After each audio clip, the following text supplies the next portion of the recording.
When did the Texas Chainsaw movies get so muddled with so many timelines? It's not a hard thing to do. People get lost in Texas and end up victims of Leatherface and his family. I'm not saying there shouldn't be a storyline or a variation on things from time to time. Hell, that's what made Freddy, Michael, and Jason so popular. You could even have done something like the Legacy sequel for Halloween, at least the first one. Oh wait, you did? And it didn't turn out well with characters that made terrible decisions and weren't likable in the first place? Oh yeah, I remember that one. There have been so many timelines and inconsistencies with the series that it's exhausting and more than a little frustrating to weed through them all. The remake was successful and it got a prequel, and it's that prequel that is the true black sheep of the series. Not the remake itself, not part 3, and not either of the requels or origin stories. The Texas Chainsaw Massacre at the beginning does everything you'd want while mixing 70s mentality and early 2000s gore.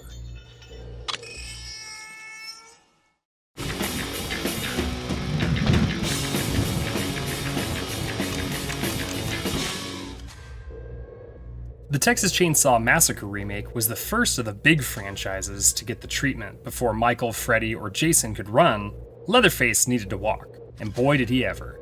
The movie was made for $9.5 million and released in the peak of horror season on October 17, 2003. It was a massive success for Platinum Dunes, New Line Cinema, and producer Michael Bay. Yes, that Michael Bay.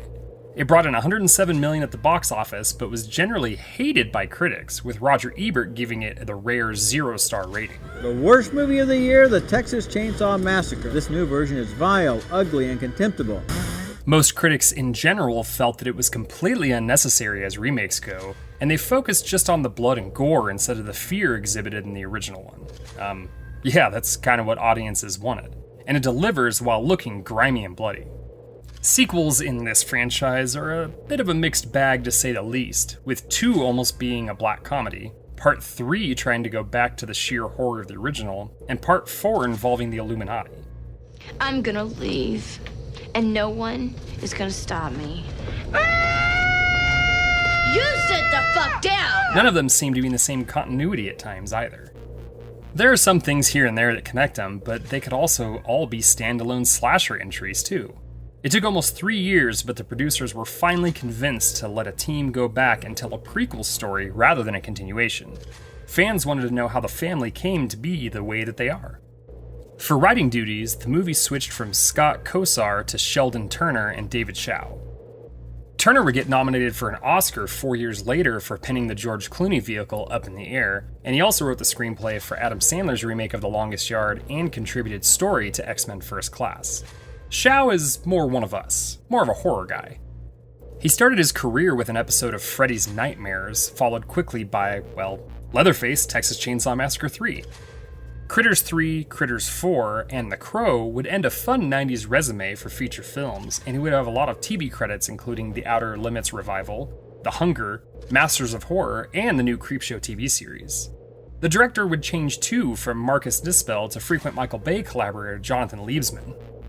Liebesman has had his own interesting career with horror, like today's movie, as well as Darkness Falls and Rings, but also action fare like Battle Los Angeles, Wrath of the Titans, and the 2014 Teenage Mutant Ninja Turtles.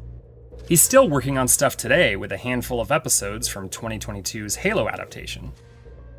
The movie opens in 1939, where we get to see the birth of Leatherface. And I don't mean like figuratively, I mean literally his birth, and that's where the first of the showcase gore takes place. We get a little prosthetic baby covered in blood whose mom dies, and because he doesn't look normal, he's cast away to the dumpster outside the slaughterhouse.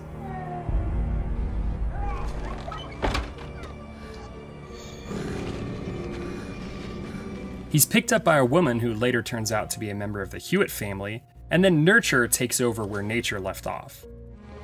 That's the ugliest thing I ever saw. We get the opening credits spliced in with the boy growing up and not taking part in what we would call normal activities. We see a case file of sorts on Thomas that explains he has a few problems. Skip ahead to 1969 and the slaughterhouse is closing. They need to tell Thomas that he can't work there anymore, and while he is imposing and has a covering on the lower part of his face, he doesn't have the mask that we all know him for. He's played by Andrew Briniarski, who portrayed the character in the 2003 remake. He's a big dude and plays the role well. He's had a fun career with things like Hudson Hawk, Batman Returns, and of course, Zangief from the Street Fighter movie. Hit me with some of that sweet Raul Julia as Bison. This is the kind of origin story we need. I don't want to see him go through this random journey only to have the movie pull the rug out from under me. Thank you, 2017 origin story version.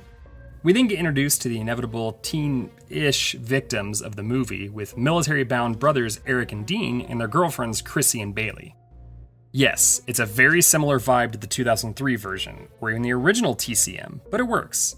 The two main stars are Matt Bomer as Eric and Jordana Brewster as Chrissy.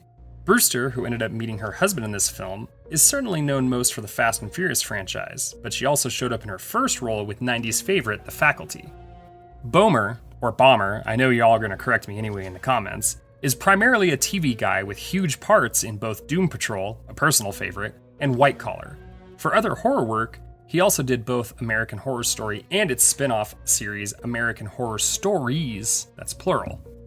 The movie has the same downer nihilism that embodied the movies of the late 60s and 70s. Nearly everyone dies. In fact, spoiler, everyone except the villainous family doesn't make it out of here. Thomas goes back to the slaughterhouse and kills the foreman, which sets the local sheriff on the case. We got a situation on our hands here.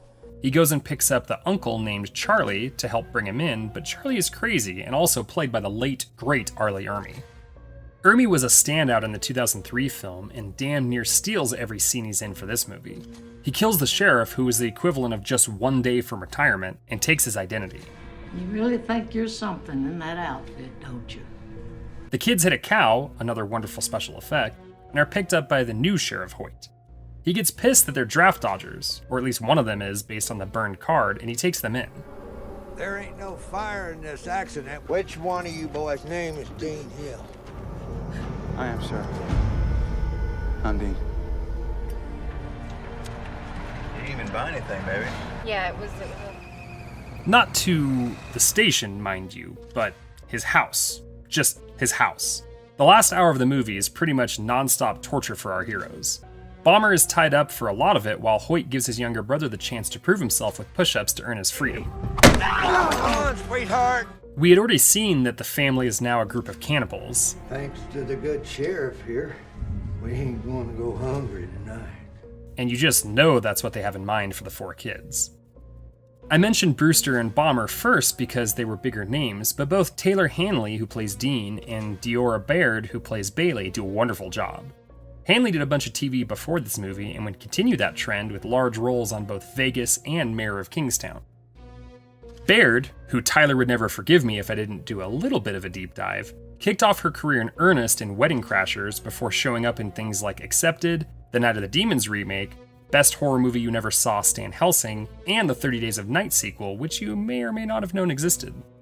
These kids really have no chance, as they can barely handle Hoyt, and that's before Tommy enters the picture and really becomes Leatherface as we know it. Let's just go see if we caught anything. As I said, it's Ermey's movie, and while he will forever be the drill sergeant from Full Metal Jacket, his turn in these two Chainsaw movies, Seven and The Frighteners, will have horror fans in his debt for generations. The teens, or, teen-adjacent characters, start getting picked off one by one. Eric is strapped to a table and flayed before having a chainsaw go through his chest and his face made into the first Leatherface mask, while poor Bailey is basically trapped in the kitchen until she gets her throat slit as a mercy kill. The worst part of that is her teeth were removed before that, which must have been horrible. Even when a biker played by Lee Tergesen comes to the rescue. What do you want, boy? I want my girl.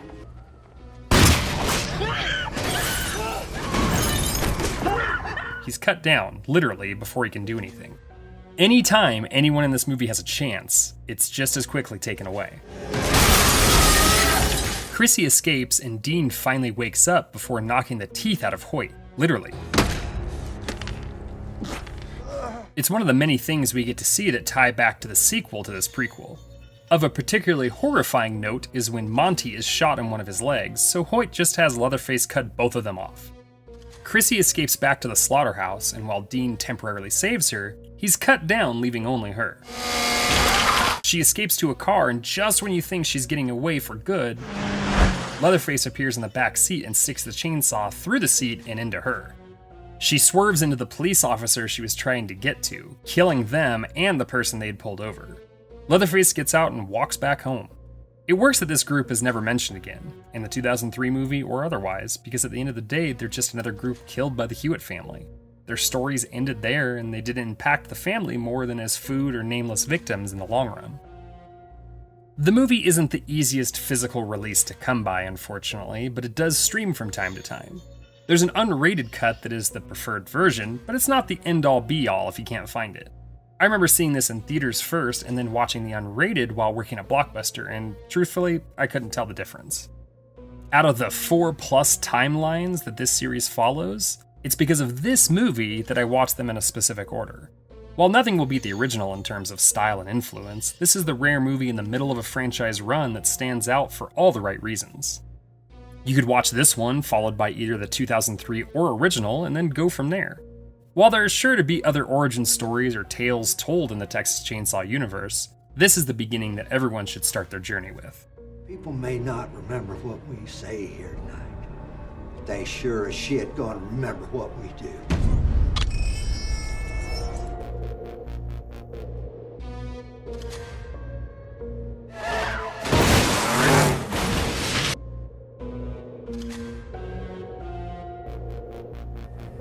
Glad you're here, officer.